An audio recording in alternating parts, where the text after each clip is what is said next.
Este ejercicio nos dice así. Con motivo de su inauguración, una heladería quiere repartir dos tipos de tarrinas de helados. El primer tipo de tarrina está compuesto por 100 gramos de helado de chocolate, 200 gramos de helado de stracciatella y un barquillo. El segundo tipo llevará 150 gramos de helado de chocolate, 150 gramos de helado de stracciatella y dos barquillos. Solo se dispone de 8 kilogramos de helado de chocolate, 10 kilogramos de helado de stracciatella y 100 barquillos. La pregunta que nos hace es cuántas tarrinas de cada tipo se deben preparar para repartir el máximo número posible de tarrinas.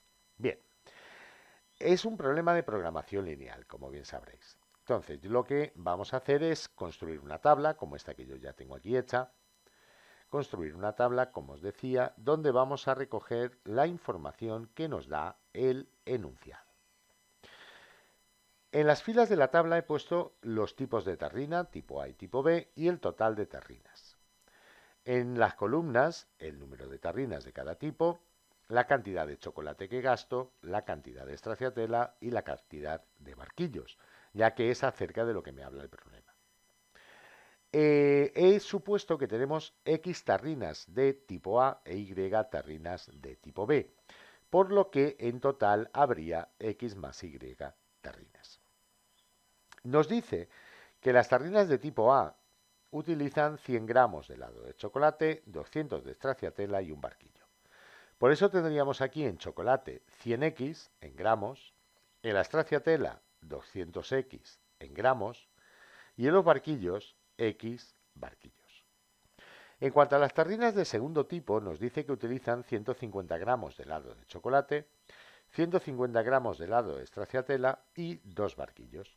Entonces, como tenemos Y tarrinas del segundo tipo, sería 150 por I los gramos de chocolate, 150 por I los gramos de stracciatella y 2 por I el número de barquillos. Así pues, las condiciones que nos dan, que en total disponemos únicamente de 8 kilogramos de helado de chocolate, de 10 kilogramos de helado de stracciatella y de 100 barquillos, se traducen en que el total de chocolate que voy a gastar, 100x más 150y, debe ser menor o igual que 8.000 gramos, que es lo equivalente a 8 kilogramos. El total de stracciatella que voy a gastar, que sería 200x más 150y, debe ser menor o igual que 10.000 gramos. Y el número total de barquillos, x más 2y, debe ser menor o igual que los 100 barquillos de los que dispongo. Bien, lo primero que voy a hacer es simplificar estas dos condiciones. Si tengo que 100x más 150y es menor o igual que 8000, fijaos que todos estos números se podrían dividir entre 50. Me daría 2x más 3y es menor o igual que 160. 8000 entre 50 serían 160. Por otra parte, 200x más 150y debe ser menor o igual que 10.000. También podemos dividir aquí todo entre 50, nos daría 4x más 3y, menor o igual que 200.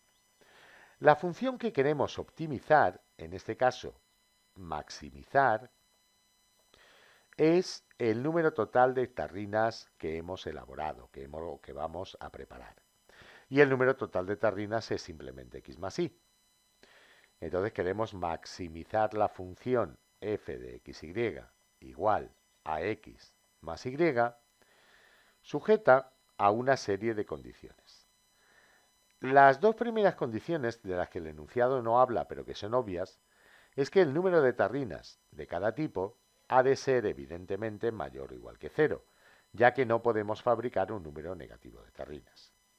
Las otras condiciones son las que ya tenemos ahí, que hemos obtenido a partir de la tabla, es que 2x más 3y debe ser menor o igual que 160, que 4x más 3y debe ser menor o igual que 200, y que x más 2y debe ser menor o igual que 100. Ya tenemos entonces planteado el problema de programación lineal. Lo que voy a hacer ahora es aquí obtener los puntos de corte de las rectas que determinan estas condiciones con los ejes coordenados para poder representar la región factible. La recta 2x más 3y igual a 160 cortaría al eje y cuando x vale 0, por tanto 3y es 160, y de ahí y es 160 dividido entre 3. Esto no nos daría exacto, esto nos da, si hacemos la división, 53,3 periódico, y lo pongo aquí porque me va a servir luego para dibujarlo en los ejes. Por otra parte, cuando y fuera igual a 0, cortaríamos al eje de las x, sería 2x igual a 160 y por tanto x igual a 80. Os recuerdo que para hallar el punto de corte de una recta con un eje, lo que hacemos es la otra letra igual a 0. Si es con el eje y, hacemos x igual a 0. Si es con el eje x, hacemos y igual a 0. En la siguiente condición, 4x más 3y menor o igual que 200, la recta que limita la condición sería esta de aquí, 4x más 3y igual a 200. Si hago x igual a 0, tendría que 3 por y es igual a 200, y de ahí, dividiendo, sería y igual a 200 tercios. 200 tercios es lo mismo que 66,6 periódico. Si hago ahora y igual a 0, tendría que 4x es igual a 200, de donde x es igual a 50. En la última condición, x más 2y menor o igual que 100, el límite es x más 2y igual a 100. Si hago x igual a 0, tendría que 2y es igual a 100, o sea, que y es igual a 50. Y si hago y igual a 0, tendría que x es igual a 100. Vamos a dibujar esto. Solo voy a dibujar la parte positiva de los ejes coordenados, porque en la parte negativa ya sé que no puede ser. Entonces voy a dibujar únicamente el primer cuadrante. Ya sé que estoy en y positiva, o sea, por encima del eje de las x. Y en x positiva, esto es a la derecha del eje de las y's, cuya ecuación es x igual a 0. Entonces, al ser x mayor o igual que 0, estoy a la derecha. La primera recta cortaba los ejes en 0, 53,3 y en 80, 0. Entonces yo voy a tomar, por ejemplo, que estos son 10, 20, 30, 40, 50, 60 y aquí sería, por ejemplo, 70. Voy a poner de este lado la condición. Entonces, 53,3 sería 10, 20, 30, 40, 50, pues más o menos por aquí. Este punto. Luego, el 80-0 sería 10, 20, 30, 40, 50, 60, 70 y 80. Entonces, estaría aquí. Voy a hacer el eje un poco más grande porque, si os acordáis, tengo que llegar hasta x igual a 100. Entonces, lo voy a alargar un poco. Bien, hasta ahí. Aquí estaría el 90 y aquí el 100.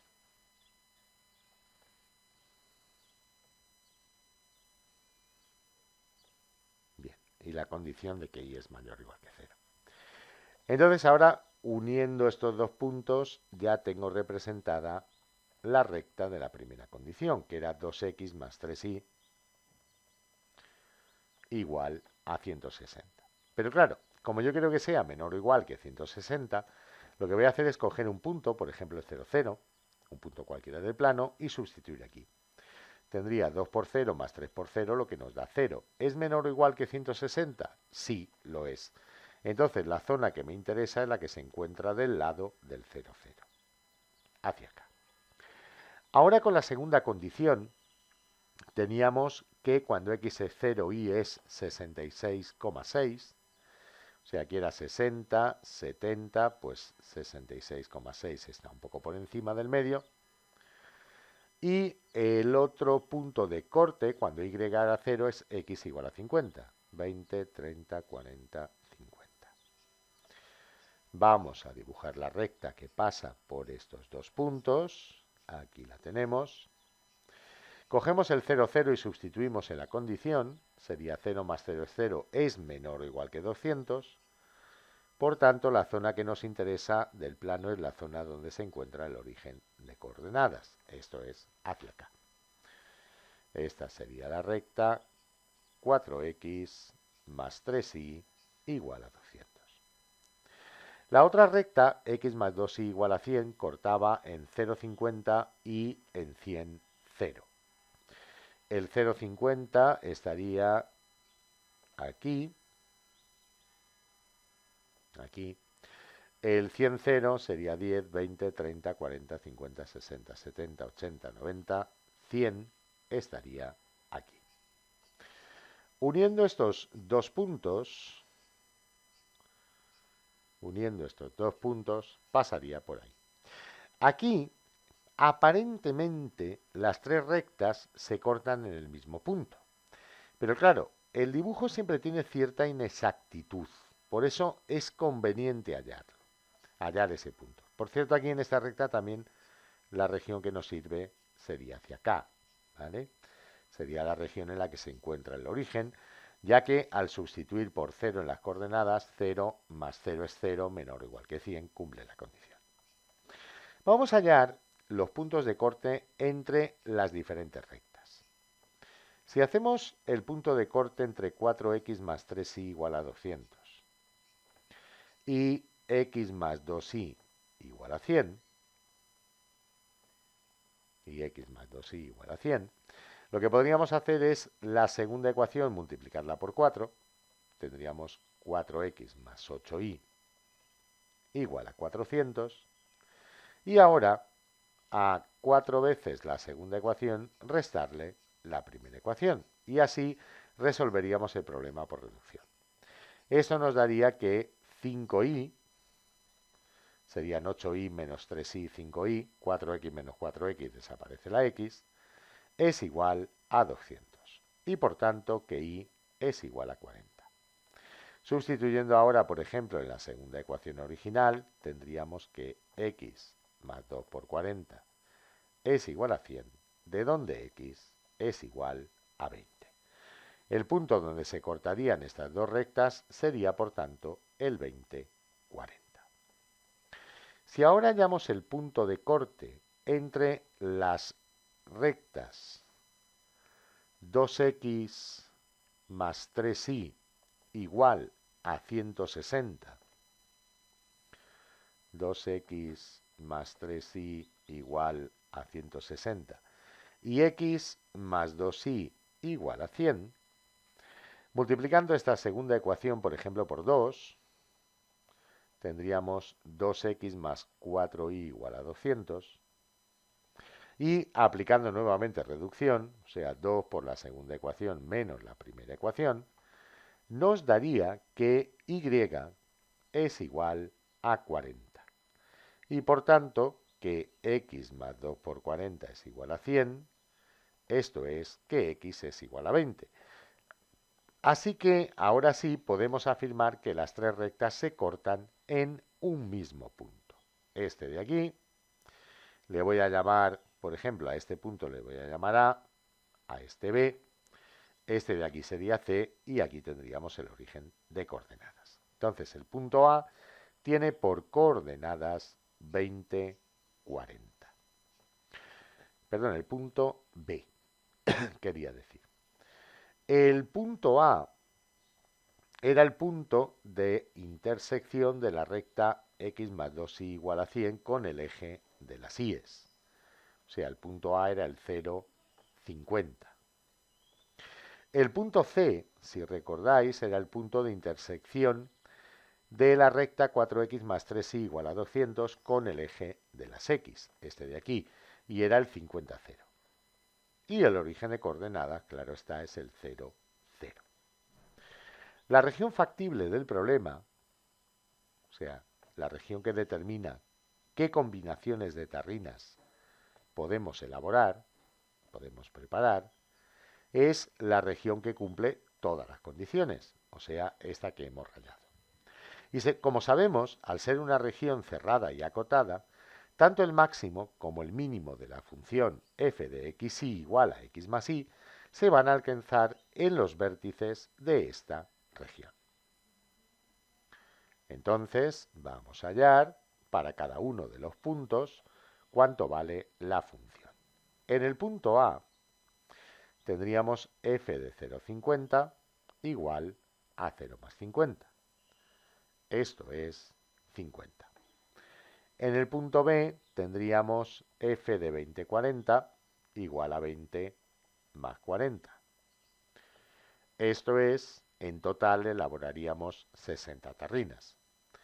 El punto C, f de 50,0 sería 50 más 0, por lo que elaboraríamos únicamente 50 tarrinas y evidentemente en el origen de coordenadas, f de 0, 0, no elaboraríamos ninguna tarrina.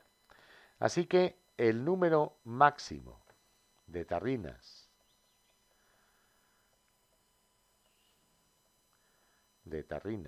que podemos elaborar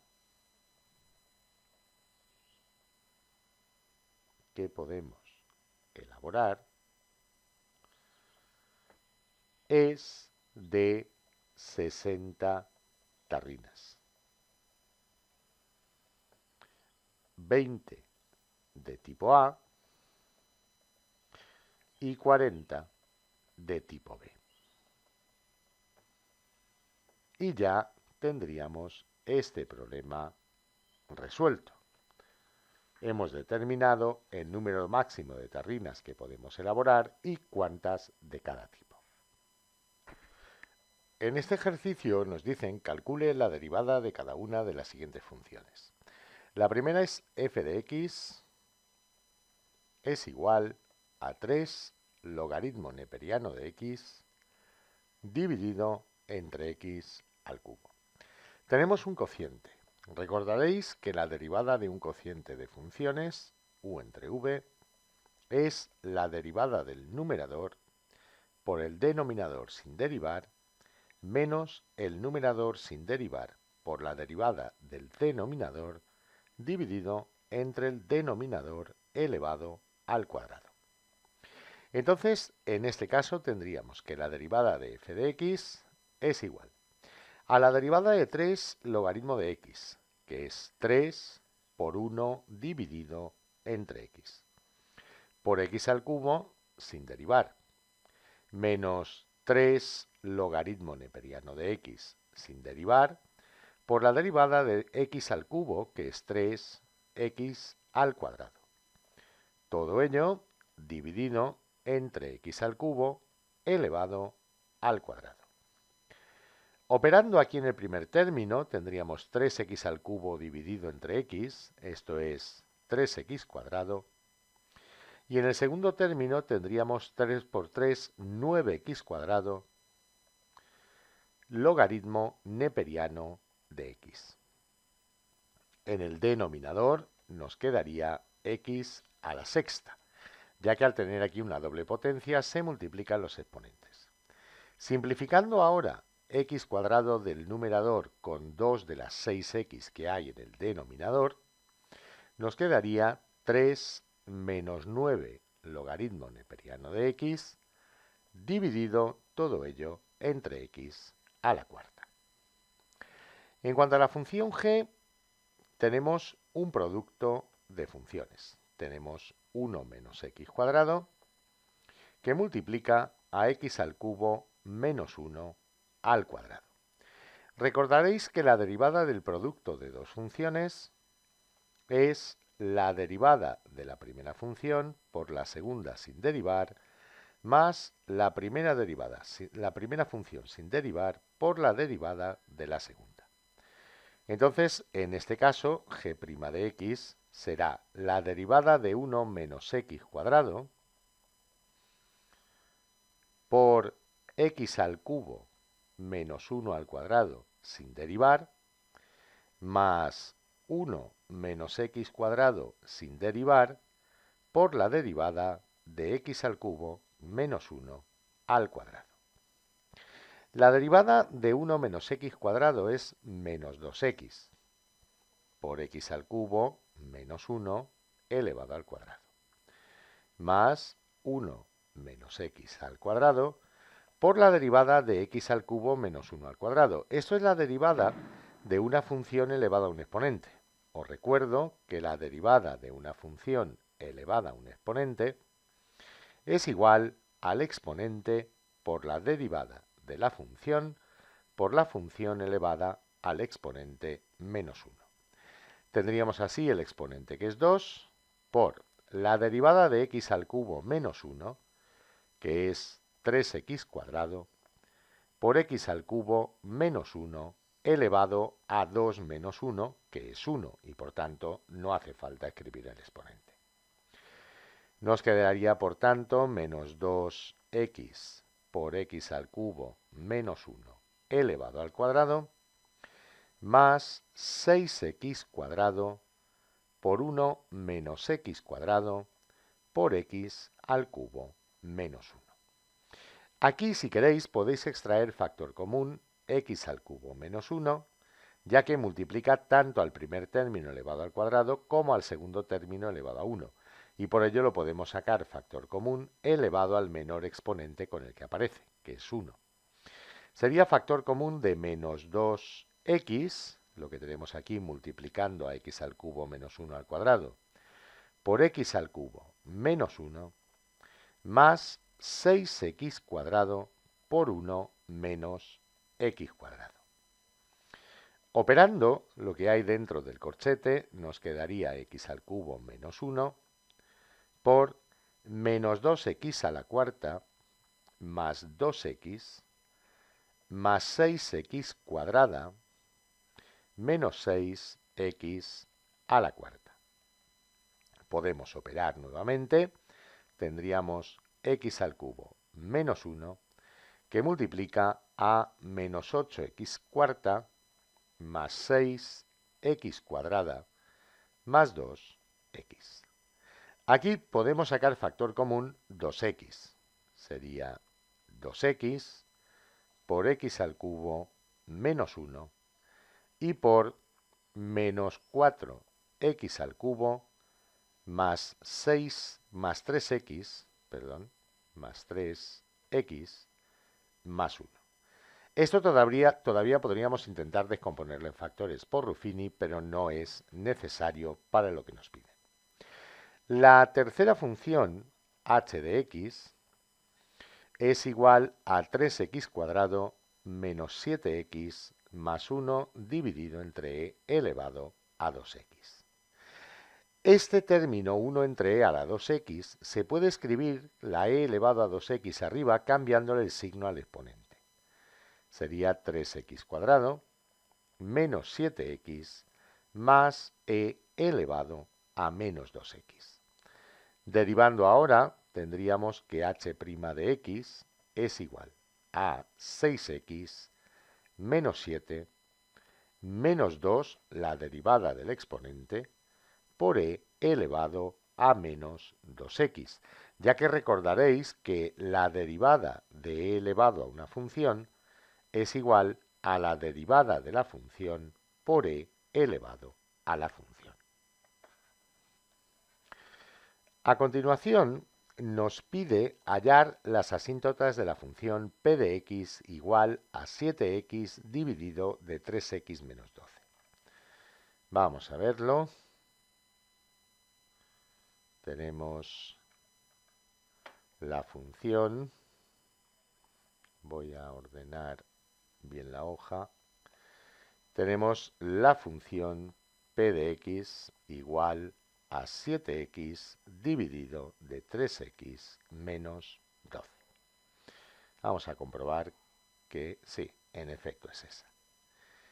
Bien, entonces, es un cociente de polinomios esta función, ¿de acuerdo?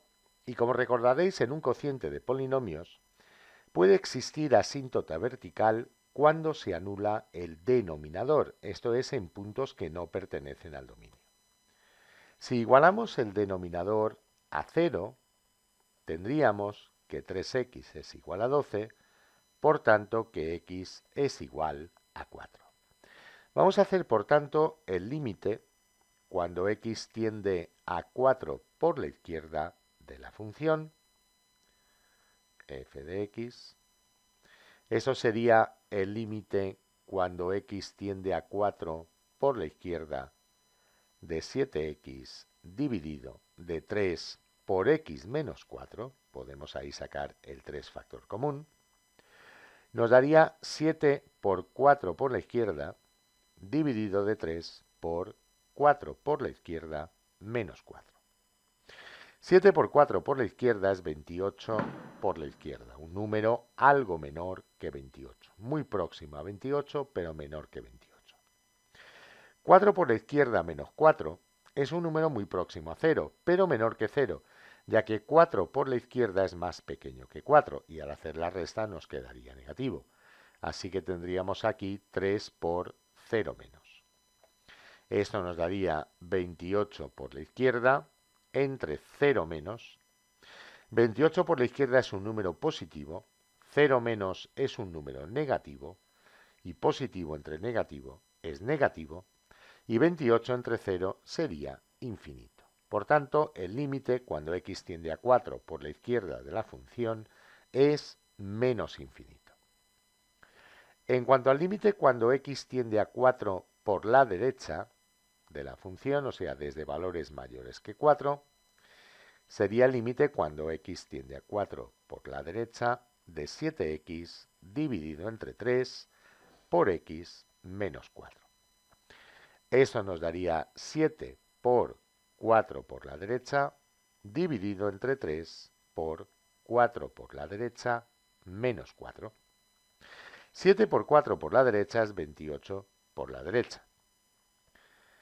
3 por 4 por la derecha menos 4 sería un número muy próximo a 4 pero mayor que 4, restarle 4. Claro, esto nos va a dar muy próximo a 0 pero positivo. Operando ahora en el denominador, 3 por un número muy próximo a 0 pero positivo sigue siendo un número muy próximo a 0 pero positivo. Y por tanto, 28 por la derecha, que es positivo, entre 0, que también es positivo, nos daría más infinito.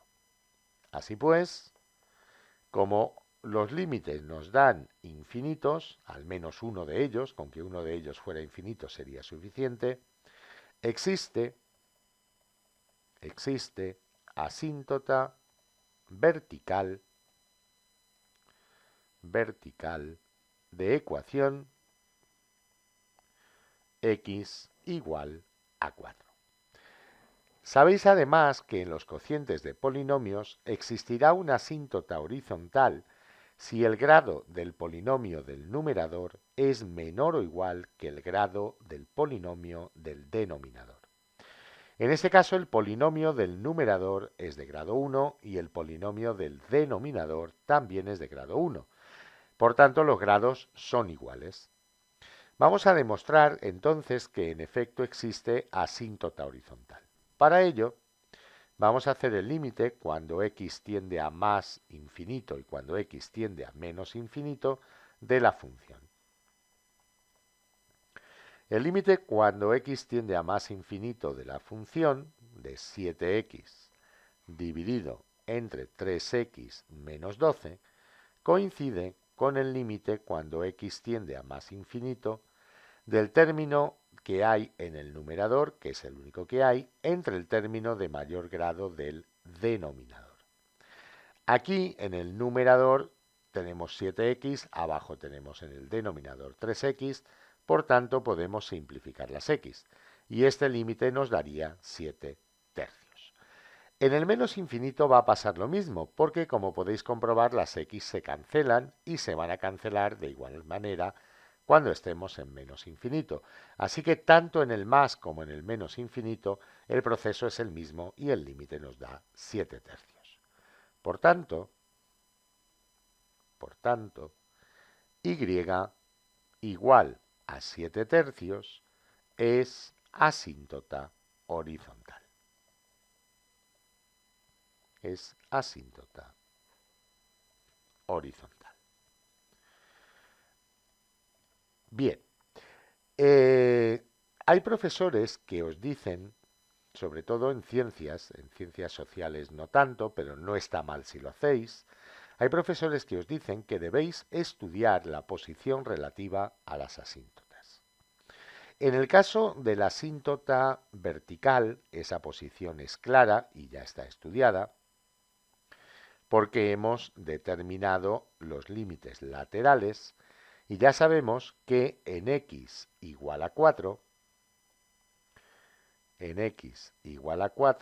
tendríamos, cuando x tiende a 4 por la izquierda, que la función tiende a menos infinito, o sea, hacia aquí, y que cuando x tiende a 4 por la derecha, la función tiende a más infinito. En y igual a 7 tercios, y dado que la función es continua en todos los demás puntos, lo que esperamos, como os decía, es que la función venga en la parte del más infinito por encima de 7 tercios y en la parte del menos infinito por debajo de 7 tercios. Esto lo vamos a demostrar. Veamos.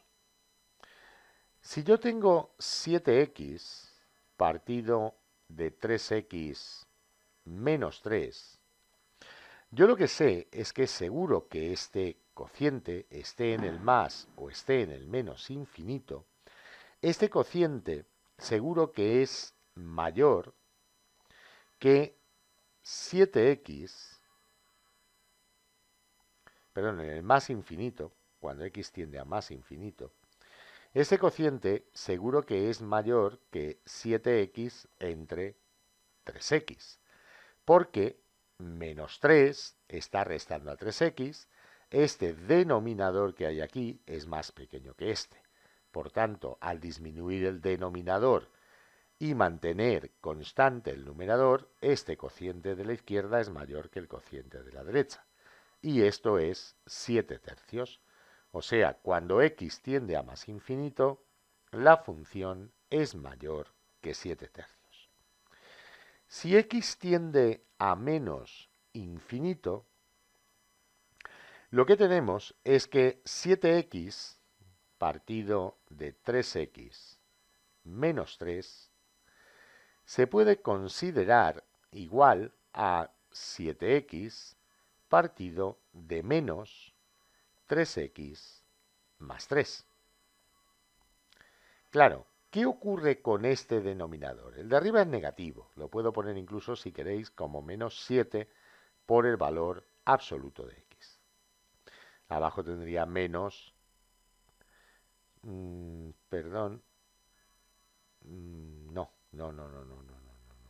era esto lo que quería hacer. Vamos a ver. Un momentito porque me había equivocado ahí sacando ese menos factor común. Vamos a ver. Esto lo puedo escribir primero como 7x dividido de menos 3 valor absoluto de x menos 3. Arriba, el 7x, puedo poner un menos delante y considerar el valor absoluto de x. Sacando ahora factor común el menos del denominador, tendríamos menos, abro paréntesis, 3 valor absoluto de x más 3. El menos de arriba y el menos de abajo se van.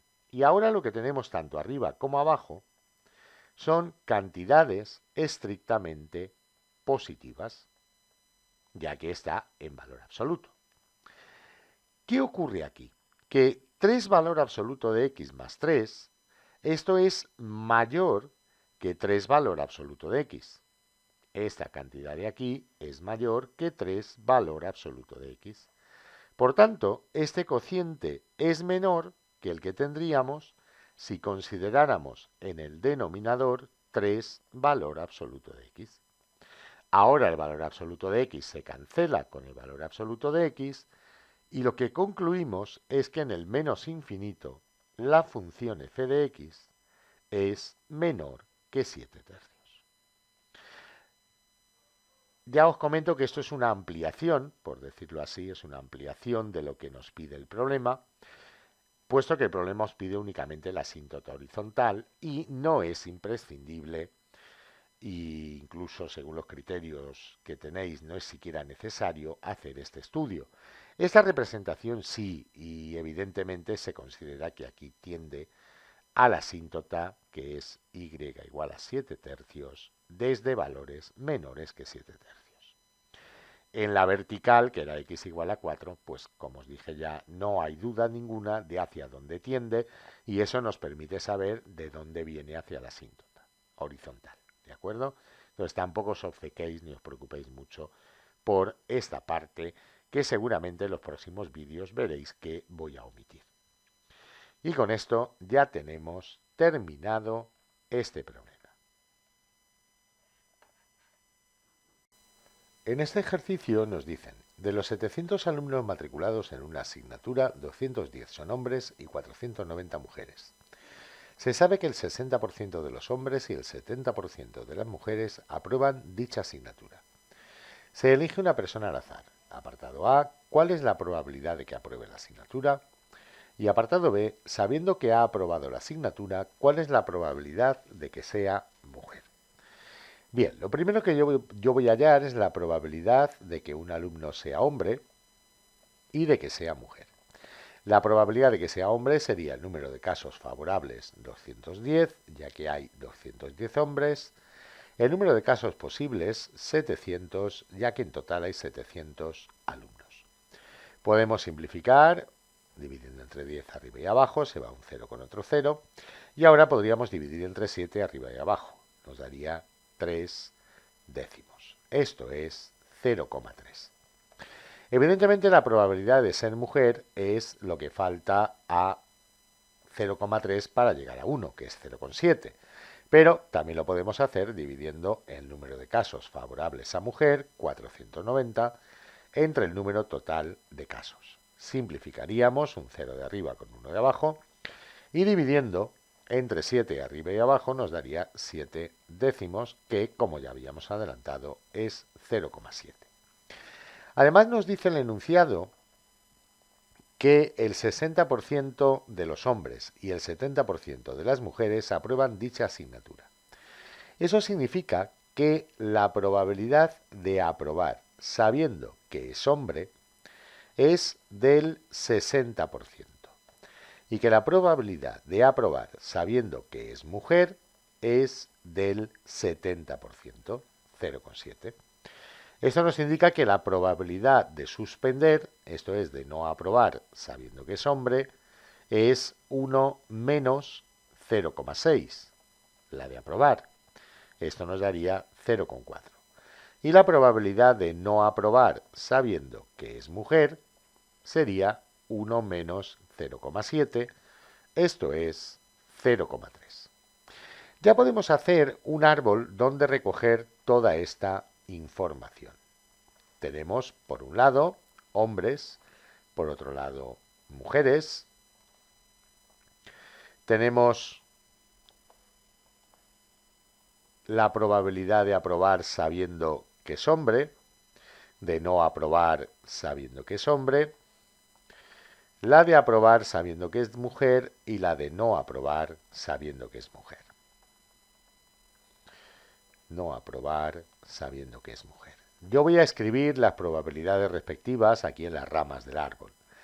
Tendría 0,3 la probabilidad de ser hombre, 0,7 la de ser mujer, 0,6 la probabilidad de aprobar sabiendo que es hombre y 0,4 la de no aprobar, 0,7 la probabilidad de aprobar sabiendo que es mujer y 0,3 la de no aprobar.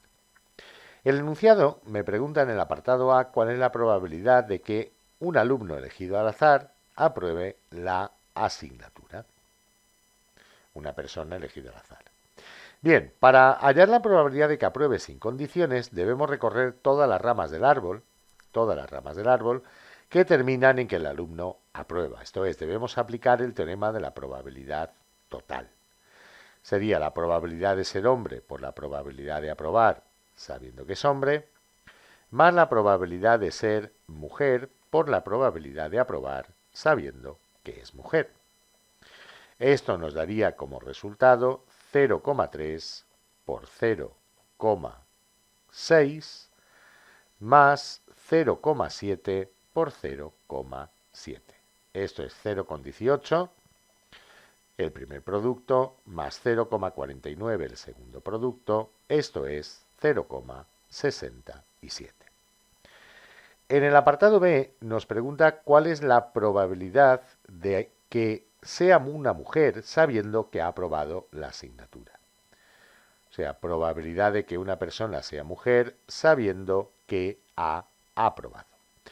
Recordaréis que la probabilidad de la intersección de ser mujer, intersección aprobar, se puede hallar de dos maneras, como la probabilidad de ser mujer por la probabilidad de aprobar sabiendo que es mujer, y también al revés, la probabilidad de aprobar por la probabilidad de ser mujer sabiendo que ha aprobado. Utilizando esta igualdad entre estas dos expresiones podemos sustituir en ella los datos que conocemos. La probabilidad de ser mujer es 0,7, la de aprobar sabiendo que es mujer es también 0,7, la probabilidad de aprobar la acabamos de calcular es 0,67 por la probabilidad de ser mujer sabiendo que ha aprobado. Y de aquí ya podemos despejar lo que nos preguntan en el enunciado. Sería 0,7 por 0,7 es 0,49 dividido entre 0,67.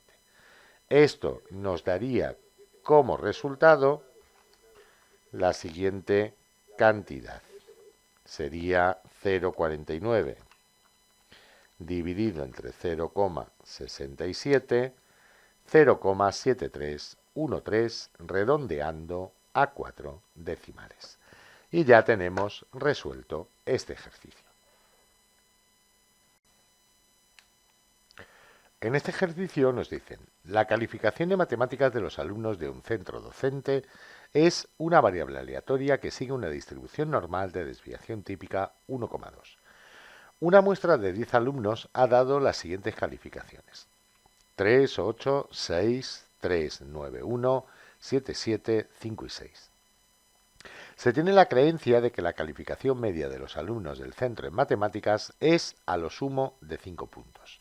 Con un nivel de significación del 5%, plantee el contraste unilateral correspondiente, H0, 2 puntos, mu menor o igual que 5, determine la región crítica y razone si la creencia es fundada o no. Apartado B, obtendría la misma respuesta si el nivel de significación fuera del 15%. Bien, se trata de un contraste unilateral,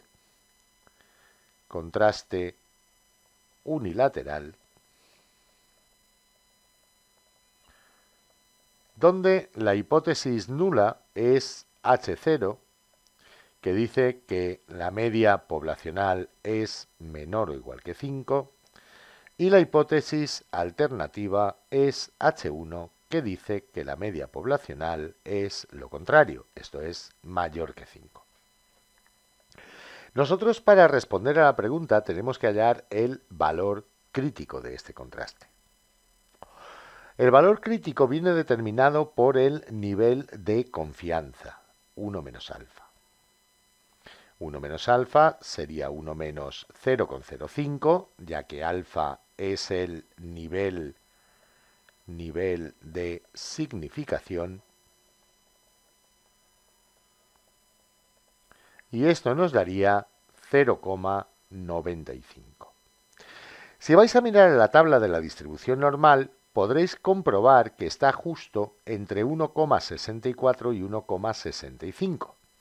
Por tanto, el valor crítico de este contraste es 1,645. Si representamos aproximadamente la distribución normal, tendríamos el máximo de la función de densidad n en z igual a 0. Sabéis que la función de densidad es simétrica respecto de z igual a 0. Aquí sería el seno.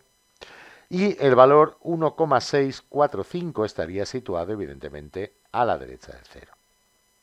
La región crítica o región de rechazo, también se le llama así, es esta región que estoy poniendo a la derecha de ese valor, ya que se trata de un contraste unilateral donde la región de rechazo es mu mayor que 5, que sería la región de aceptación de la hipótesis alternativa. La región que está a la izquierda de este valor sería la región de aceptación.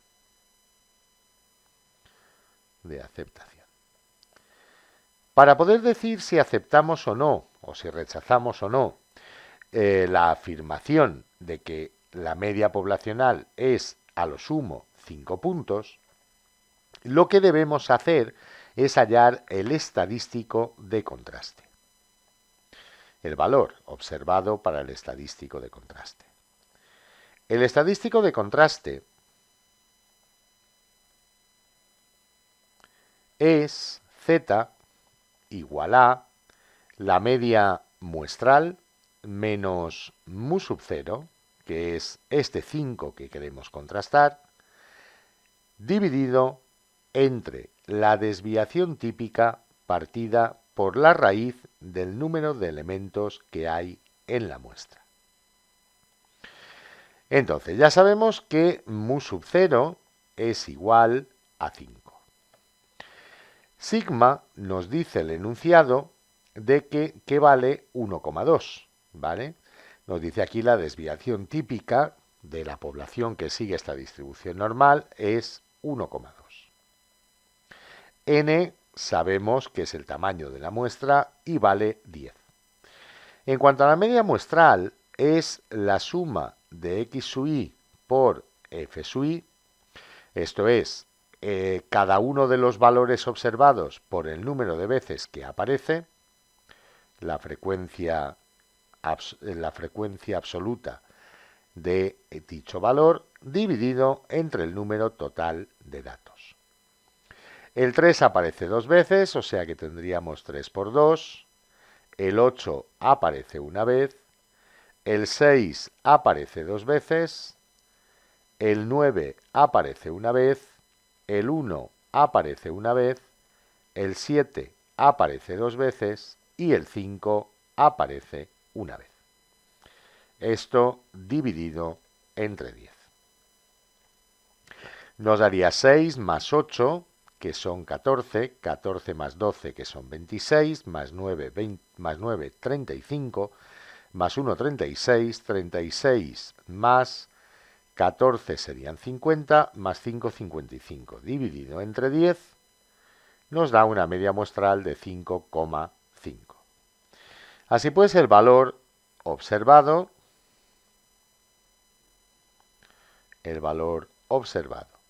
para el estadístico de contraste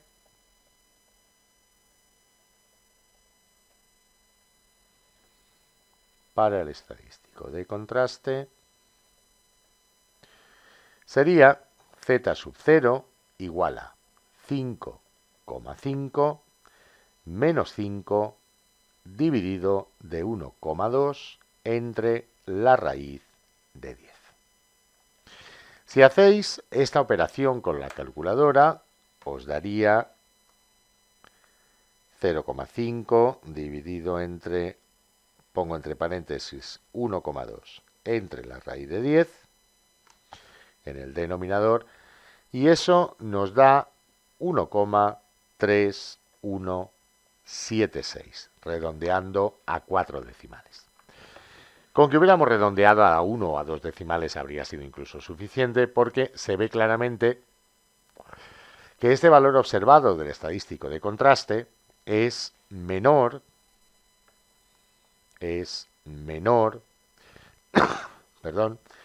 que el valor crítico, ZC, que era 1,645. Por tanto, al 5% de significación no existen evidencias estadísticas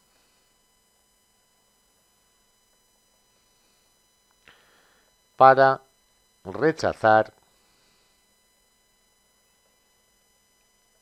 que mu es menor o igual que 5.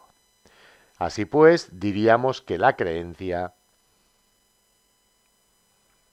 es fundada. En el siguiente apartado nos preguntaban si obtendríamos la misma respuesta si el nivel de significación fuera del 15%. Vamos a ver. Si el nivel de significación alfa es del 15%, esto es 0,15, entonces el nivel de confianza 1 menos alfa sería de 0,85. Si vamos a la tabla de la distribución muestral, a buscar el valor crítico, de la distribución normal, a buscar el valor crítico correspondiente, o el valor de z correspondiente, a una probabilidad de 0,85, obtenemos que ahora el valor crítico, zc, sería solamente de 1,04. Por tanto, en el caso del apartado B, el valor crítico sería menor que el valor observado para el estadístico de contraste. Por tanto, en este caso, diríamos que al 5% de significación existen evidencias estadísticas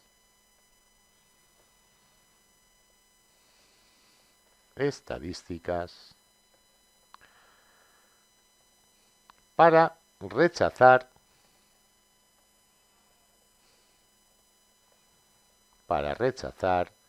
la hipótesis nula que nos dice que mu es menor o igual que 5. Por tanto, concluiríamos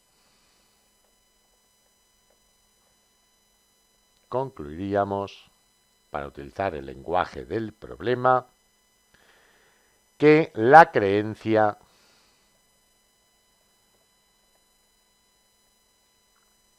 no es fundada. Eso es lo que significa que no hay evidencias estadísticas para apoyar esa creencia, que la creencia no es fundada. Y ya tendríamos, por tanto, el problema resuelto. En este ejercicio nos dicen, sean las matrices A 2, 3, menos 1, 1, B 2, menos 3, 5, 1 y C 2, 0, 0, 2, 3, 0.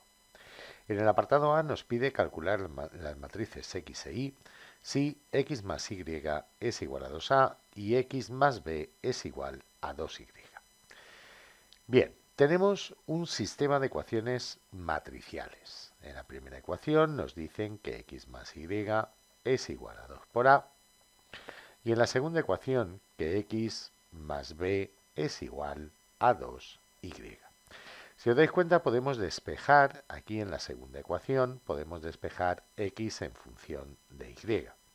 Sería X es igual a 2Y menos B. Sustituyendo ahora en la primera ecuación, tendríamos que 2Y menos B, que era X, más Y es igual a 2A. De aquí, de la primera ecuación, obtendríamos que 3Y es igual a 2A más B. Y por tanto, que Y es 1/3 por 2A más B. Si vamos ahora otra vez a la segunda ecuación y sustituimos y por lo que hemos calculado, quedaría 2 tercios por 2a más b menos b.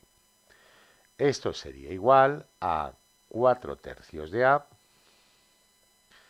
más 2 tercios de b menos b. Teniendo en cuenta que 2 tercios menos 1, 2 tercios menos 1 sería 2 tercios menos 3 tercios. Esto es menos 1 tercio. Nos quedaría que y es 1 tercio por 2a menos b y que x es igual a 4 tercios de a menos 1 tercio de b.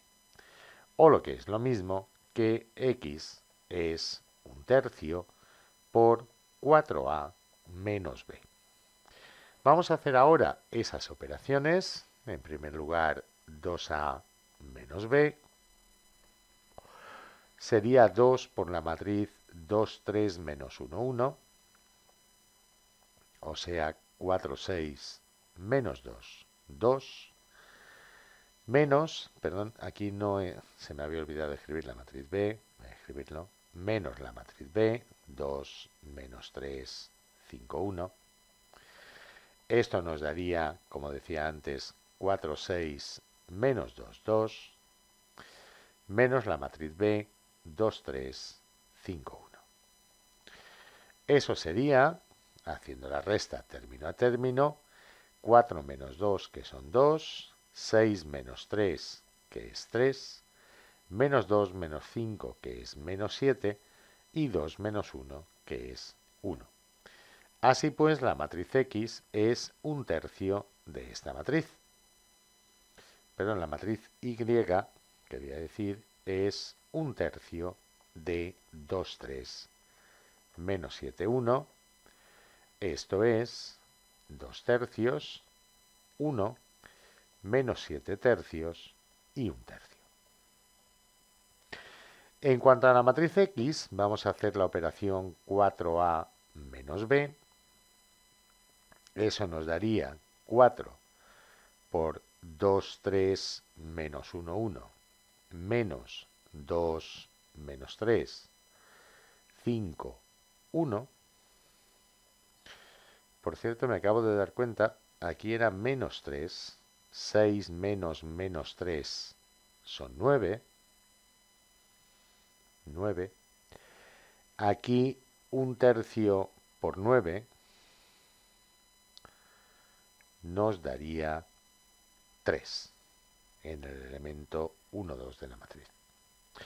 Bien, siguiendo aquí con la operación tendríamos 8, 12, menos 4, 4, multiplicando cada elemento de la matriz por el 4 que tenemos delante, menos 2, menos 3, 5, 1. Esto haría que 4a menos b fuera igual a 6, 15, menos 9 y 3. Así pues, la matriz X, que es 1 tercio de 4a menos b,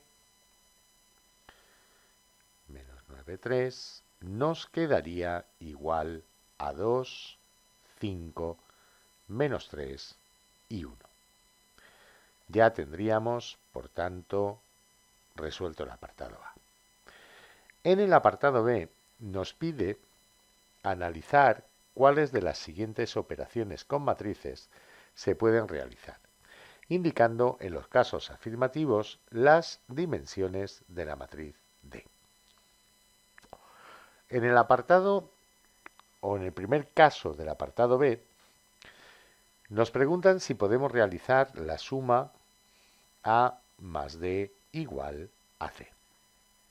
Bien, si os dais cuenta, A es una matriz 2 por 2 con coeficientes reales. C es una matriz 3 por 2 con coeficientes reales. Por tanto, la matriz D, la única que podríamos sumar a la matriz A, sería una matriz 2 por 2. Si a una matriz 2 por 2 le sumamos una matriz 2 por 2, nunca nos dará una matriz 3 por 2, nos daría en todo caso una matriz 2 por 2. Así que en este caso no es posible. No es posible. En el segundo caso nos ponen A por D igual a C traspuesta. La matriz A es una matriz 2 por 2, C traspuesta es una matriz 2 por 3, ya que C es una matriz 3 por 2, al transponer las columnas pasarían a ser filas, pasaríamos a tener dos filas y 3 columnas. Por tanto, la matriz D, para que la podamos multiplicar, debería ser una matriz 2 por 3, y así obtendríamos una matriz 2 por 3 en el resultado. Los números de en medio, o sea, el número de columnas de la primera matriz de A, sería igual al número de filas de D, podríamos hacer la multiplicación, y el resultado sería tantas filas como la matriz A, o sea, 2 filas, y tantas columnas como la matriz D, o sea, 3 columnas. Así pues, este caso es posible,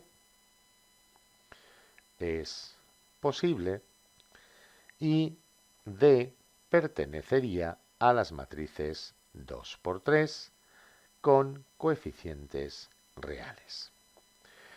En el siguiente caso que nos plantea el apartado B, tenemos D por A igual a C. A es una matriz 2 por 2. C es una matriz 3 por 2.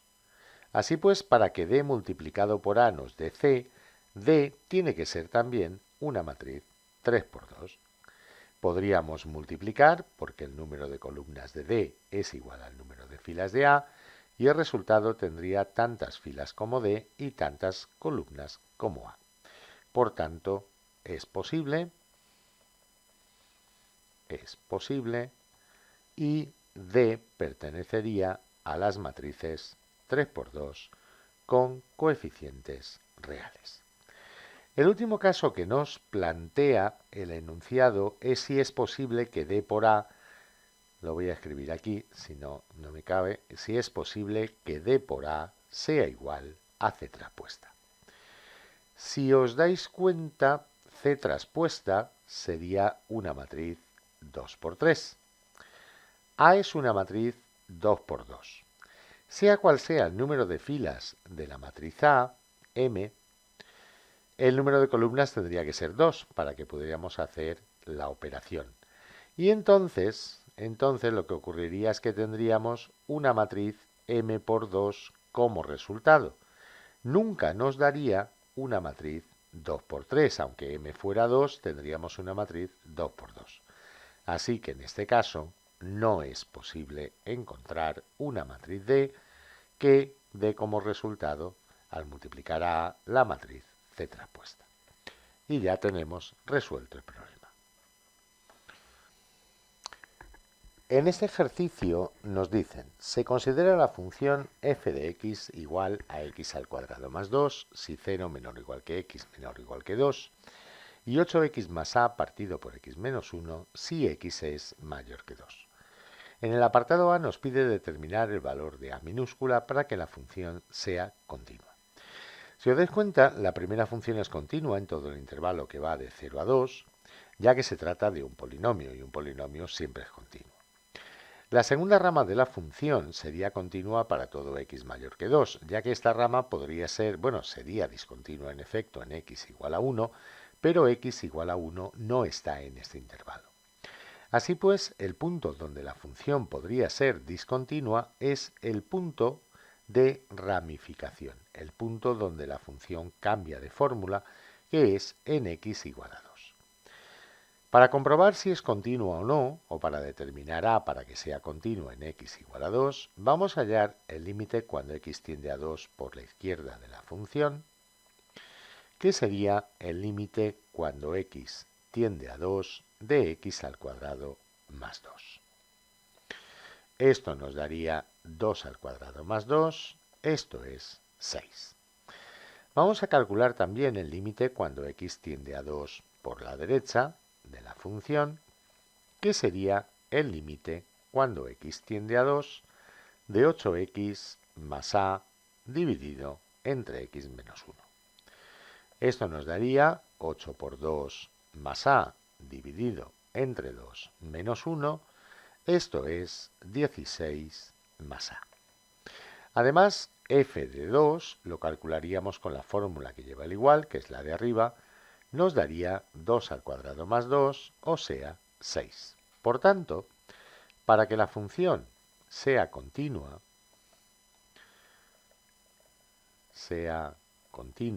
en x igual a 2,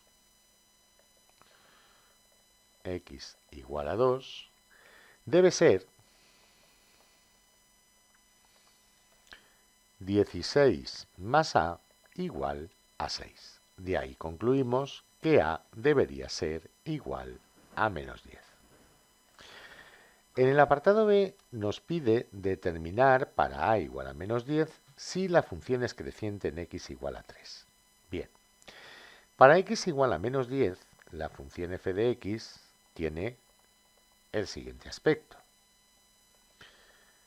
Sería x al cuadrado más 2 si x es mayor o igual que 0, menor o igual que 2, y 8x menos 10 partido de x menos 1 si x es mayor que 2. La derivada de la función cuando x es mayor que 2 es la derivada de ese cociente. La derivada de un cociente, os recuerdo que es la derivada del numerador por el denominador sin derivar menos el numerador sin derivar por la derivada del denominador, dividido todo ello entre el cuadrado del denominador. La derivada de 8x menos 10 sería 8 por x menos 1 sin derivar, menos 8x menos 10 por 1, la derivada de x menos 1, dividido entre x menos 1 elevado al cuadrado. Esto nos daría 8x menos 8, menos 8x más 10, dividido entre x menos 1 al cuadrado. Por tanto, 8x se cancelaría con 8x, tendríamos 2 dividido entre x menos 1 al cuadrado. Si calculamos la derivada en x igual a 3, nos daría 2 dividido de 2 al cuadrado, o sea, un medio, que es positivo.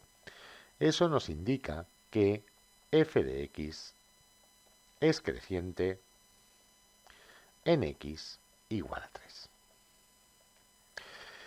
Bien, en el apartado C nos pide hallar las asíntotas para a igual a menos 10. Evidentemente la función en el menos infinito no puede tener asíntota porque no está definida. Asíntotas verticales no tiene, ya que debería anularse este denominador, en efecto se anula cuando x vale menos 1, pero eso no está en el dominio de definición. Así que la única asíntota que puede tener sería o bien una asíntota horizontal en el más infinito, o bien una asíntota oblicua. Claro, al ser el polinomio del numerador, lo podemos ver aquí mejor que ya tenemos sustituido por menos 10. Al ser el polinomio del numerador del mismo grado que el polinomio del denominador, sabemos que en caso de haber asíntota, será una asíntota horizontal. Para que fuera una asíntota oblicua, el polinomio del numerador tendría que tener un grado 1 más que el polinomio del denominador. Si este es de grado 1, el de arriba tendría que ser de grado 2. Si este es de grado 2, el de arriba de grado 3. Siempre el de arriba un grado más que el de abajo. Pero eso aquí no ocurre. Vamos a hacer, por tanto, el límite cuando x tiende a más infinito de 8x menos 10 dividido entre x menos 1. Como los polinomios son del mismo grado, sabemos que esto nos va a dar un número. Para hallar ese número nos vamos a quedar con el término de mayor grado del numerador y con el término de mayor grado del denominador. Las x se simplificarían y esto nos daría 8. Eso significa que y igual a 8 es asíntota horizontal en x tendiendo a más infinito. Y ya tenemos resuelto este problema. En este ejercicio nos dicen, la proporción de personas de una población que tiene una determinada enfermedad es de 1 por cada 500 personas. Se dispone de una prueba para detectar dicha enfermedad. La prueba detecta la enfermedad en el 90% de los casos en que la persona está enferma, pero también da como enfermas al 5% de las personas sanas. En el apartado A nos dice, se elige al azar una persona y se le hace la prueba. ¿Cuál es la probabilidad de que haya sido diagnosticada correctamente? En el apartado B nos dice, si la prueba ha diagnosticado que la persona está enferma, ¿cuál es la probabilidad de que realmente lo esté y de que esté sana? Bien, vamos a ver. En primer lugar, vamos a ver cuál es la probabilidad de que la persona esté enferma, que según el enunciado dice que la proporción de personas que tienen una determinada enfermedad es de 1 de cada 500. Por tanto, esto sería 1 dividido entre 500. 1 dividido entre 500 es 0,002. Eso significa que la probabilidad de que no esté enferma, esto es, de que esté sana, que es el suceso complementario de estar enferma, sería 1 menos la probabilidad de estar enferma, o sea, 0,998. Por otra parte, nos dice que la prueba para detectar dicha enfermedad la detecta en el 90% de los casos en que la persona está enferma. Eso quiere decir que la probabilidad de que la prueba dé positivo, sabiendo que la persona está enferma, es del 0,9, el 90%. Por supuesto, el suceso complementario a dar positivo es dar negativo, y la probabilidad de que dé negativo sabiendo que está enferma será 1 menos la probabilidad de que dé positivo sabiendo que está enferma. Esto será de 0,1, el 10%. Nos dice también que da como enfermas al 5% de las personas sanas. Esto significa que la probabilidad de que la prueba dé positivo sabiendo que la persona está sana es del 0,05. Eso significa que la probabilidad de que la prueba dé negativo sabiendo que la persona está sana es del 1 menos probabilidad de positivo sabiendo que está sana. Esto es del 0,95%. Ya tenemos los datos necesarios para hacer un árbol con las probabilidades. Tenemos dos posibilidades, que la persona esté enferma o sana. La probabilidad de que la persona esté enferma es de 0,002. La probabilidad de que esté sana 0,998. Si la persona está enferma, la probabilidad de que el test dé positivo sabiendo que está enferma es de 0,9. La probabilidad de que el test dé negativo sabiendo que está enferma de 0,1. La probabilidad de que el test dé positivo sabiendo que está sana de 0,05 y la probabilidad de que el test dé negativo sabiendo que está sana del 0,95%. En el apartado A nos pregunta cuál es la probabilidad de que haya sido diagnosticada correctamente. Vamos a ver. Ser diagnosticado correctamente significa que el test da positivo y la persona está enferma, o que el test da negativo y la persona está sana.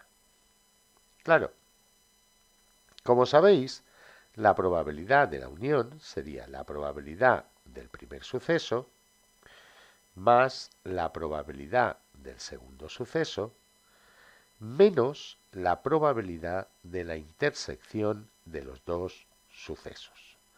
¿Pero qué ocurre con esta intersección? Bueno, ocurre simplemente que es imposible que a la vez el test de positivo y la persona esté enferma y que el test dé negativo y la persona esté sana. Estos dos sucesos a la vez son imposible que ocurra o es imposible que ocurra. O sea, se trata del suceso o se tratan de sucesos incompatibles y su intersección es el suceso imposible que denotamos por el conjunto vacío.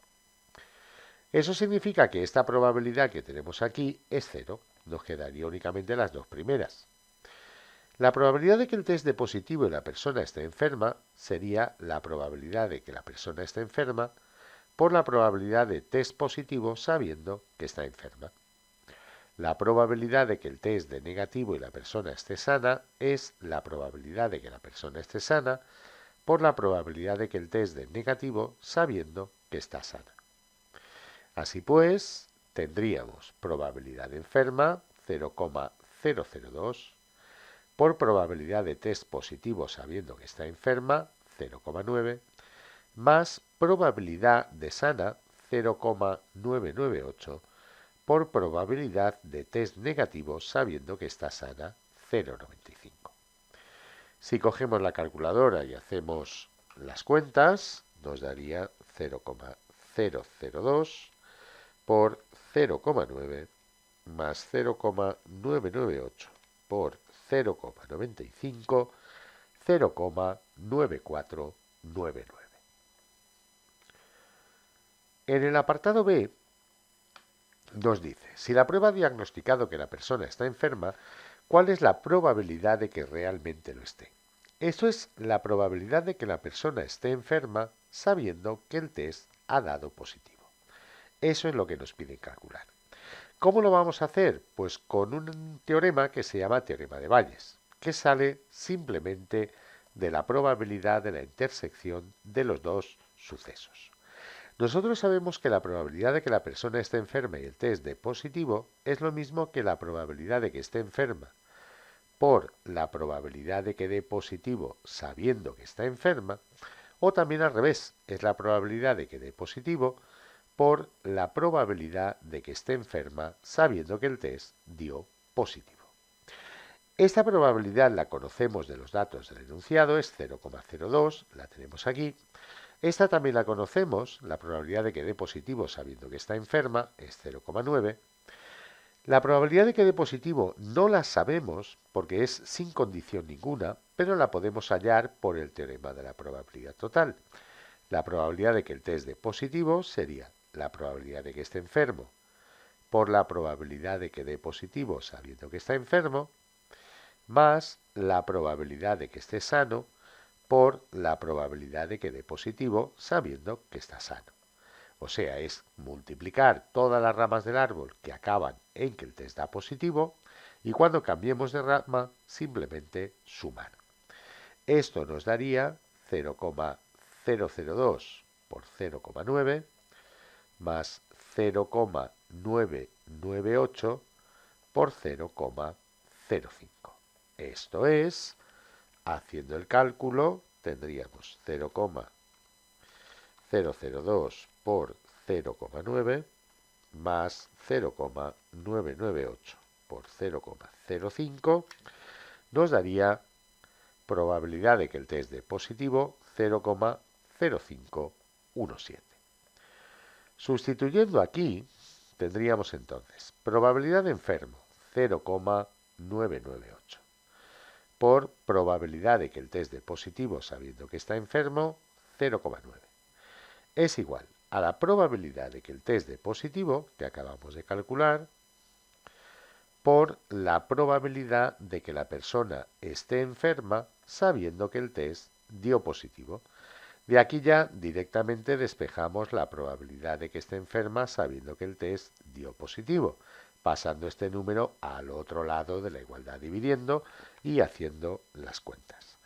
Sería 0,998 por 0,9 dividido entre 0,0517. Eso daría como resultado, vamos a ver un momentito, aquí hay un cálculo que he hecho mal, voy a corregirlo, 0,002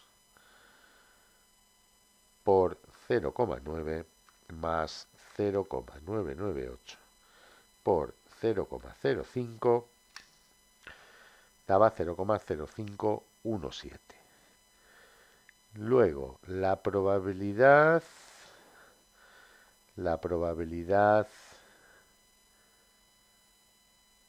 a ver, aquí es donde está el fallo, perdonad, esto es 0,002 por 0,9.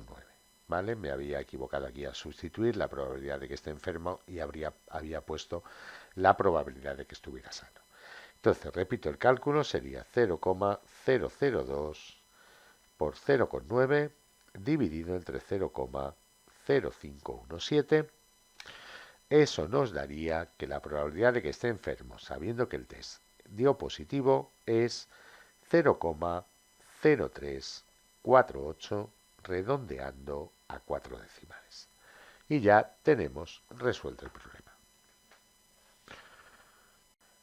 Este ejercicio nos dice así. Un fabricante de tuberías de PVC sabe que la distribución de los diámetros interiores de los tubos de conducción de agua que produce sigue una ley normal con varianza sigma cuadrado igual a 0,25 milímetros cuadrados. Para estimar el diámetro medio de esas tuberías, toma una muestra aleatoria de 64 tubos y comprueba que el diámetro medio de esa muestra es de 20 milímetros. El apartado A nos pide hallar un intervalo de confianza con un nivel del 98% de confianza para la media de los diámetros de los tubos que fabrica. El apartado B, hallar el tamaño mínimo que debe tener una muestra de esa distribución para que la amplitud de un intervalo de confianza con ese mismo nivel de confianza sea inferior a 2 milímetros. Bien, lo primero es tomar datos del enunciado. Nos dice que X, la magnitud para la cual queremos construir un intervalo de confianza, sigue una distribución normal de media mu, evidentemente desconocida, y de varianza 0,25 milímetros cuadrados. Entonces, claro, a partir de la varianza lo que vamos a hacer es hallar la desviación típica, que es su raíz cuadrada. La raíz de 0,25 es 0,5, o sea que la desviación típica sería de 0,5 milímetros. Nos indica que para estimar el diámetro ha tomado una muestra de tamaño 64 y que la media de dicha muestra es de 20 milímetros. Bien, queremos hacer el intervalo a un nivel de confianza 1 menos alfa igual a 0,98. De aquí podemos hallar alfa 0,02 y 1 menos alfa medios, que sería 1 menos 0,02 entre 2, o sea, 0,99. Lo primero que vamos a hacer es buscar en la tabla de la distribución normal un número z1 menos alfa, tal que la probabilidad, 1 menos alfa medios, tal que la probabilidad de que la normal 0,1 sea menor o igual que z1 menos alfa medios sea de 0,99. Si vais a la tabla de la distribución, podemos observar, como os decía, si vamos a la tabla de la distribución normal, que la probabilidad de que la normal 0,1 sea menor o igual que 2,32 es 0,9898 y que la probabilidad de que la normal 0,1 sea menor o igual que 2,33 es de 0,9901. El valor más próximo es 0,9901 y los criterios de corrección del examen para el año, al menos para el año 2016, admiten tomar como aproximación el valor más próximo, o sea 2,33, ya que 0,9901 es más próximo a 0,99 que 0,9898. Sin embargo, los criterios también permiten hacer la interpolación entre los dos valores. Entonces, yo lo voy a hacer utilizando la interpolación entre los dos valores. Tendría para 0,9898 que el número correspondiente sería 2,32 que para 0,9901 el valor correspondiente es 2,33. Yo busco un valor aquí en medio, z, 1 menos alfa medios, que la probabilidad sea, para el cual la probabilidad sea de 0,99. Entonces, yo voy a ver aquí cuál es la diferencia que tengo. La diferencia que tendría aquí es 0,0002, o sea, 2 10 milésimas. La diferencia aquí entre estos dos, 0,0001, una 10 milésima. La forma de interpolar, de hallar este número, es multiplicando en cruz. Tendría una 10 milésima por 2,32 más 2 10 milésimas por 2,33 dividido entre la suma de 1 y 2 10 milésimas, que son 3. Ese sería el valor más correcto para z1 menos alfa medios. Esto nos daría 2,32 más 2 por 2,33 dividido entre 3, 2,3267, redondeando a 4 decimales. Realmente sería 66 periódico, pero redondeando a 4 decimales, como sabéis, sería 67. Bien, da igual que toméis el 2,3267 o que toméis el 2,33. El intervalo de confianza al nivel 1 menos alfa sería entonces desde la media muestral menos z alfa medios, z1 menos alfa medios, perdón, por sigma dividido entre la raíz de n a la media muestral más z1 menos alfa medios por sigma entre la raíz de n. Yo, aunque interpolado para hallar este valor, voy a usar el 2,33 porque los criterios lo permiten y es más fácil hacer las cuentas. Entonces tendríamos que la media muestral para el diámetro era de 20 milímetros, menos 2,33 por sigma, que era 0,5, entre la raíz de 64, que es 8, a la media muestral, que es 20, más z1 menos alfa medios 2,33 por 0,5 entre la raíz de 64, que es 8. Si hacéis esta cuenta, 20 menos 2,33 por 0,5 entre 8, os daría 19,85, redondeando a 2 decimales, 19,85 milímetros, y 20 más 2,33 por 0,5 dividido entre 8 os daría 20,15 milímetros, redondeando a 2 decimales. Así pues, ya tendríamos resuelto el apartado A. En el apartado B nos pide que hallemos el tamaño mínimo que debe tener una muestra de esa distribución para que la amplitud del intervalo de confianza con ese mismo nivel de confianza sea inferior a 2 milímetros. Bien, como sabréis, el ancho o amplitud del intervalo de confianza es 2 veces z1 menos alfa medios por sigma entre la raíz de n. Nos dice que esto debe ser menor que 2 milímetros. De aquí, si pasamos el 2 dividiendo y la raíz de n al otro lado, tendría 2 por z1 menos alfa medios por sigma entre la raíz de n, perdón, que se me ha colado aquí otro vídeo que estaba renderizando. Entonces, como os decía, sería 2 por z1 menos alfa medios sigma dividido entre 2 debe ser menor que la raíz de n. El 2 se simplifica con el 2 y podemos elevar al cuadrado. Tendríamos que n debería ser mayor que z1 menos alfa medios por sigma, todo ello elevado al cuadrado. Entonces esto sería 2,33 por sigma, que era 0,5, elevado al cuadrado. Si hacemos la operación, 2,33 por 0,5 elevado al cuadrado nos daría 1,36, 1,357. Por tanto, el tamaño mínimo de la muestra sería 2 elementos como mínimo en la muestra para tener una amplitud inferior a los 2 milímetros. Y ya tendríamos resuelto el problema.